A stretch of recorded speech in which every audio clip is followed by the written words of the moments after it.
মানুষ ব্যর্থ হয় মূলত 5টি কারণে।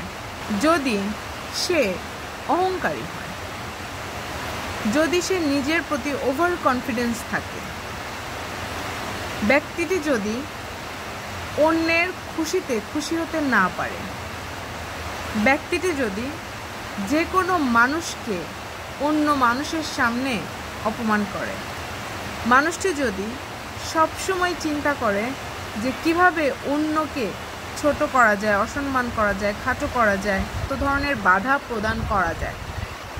আমাদের ব্যক্তি জীবনে এরকম অসংখ্য মানুষ আছে যারা পার্সোনালি আমাদের পছন্দ করবে না, আমাদের ভালো সহ্য করবে না, আমাদের সমালোচনা করতে পছন্দ করবে, আমাদের ভালো দেখলে তাদের গা জ্বলবে, আমাদের ভালো কিছু শুনলেই নাক সিটকাবে, আমাদের কিভাবে দোষ ধরা যায় সেই চেষ্টা করবে।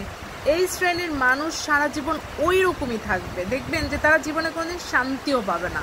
তাদের জীবনে শান্তি নেই জন্যই আপনার শান্তি, সুখ, ভালো খবর কোনো কিছুই তাদের সহ্য হয় না।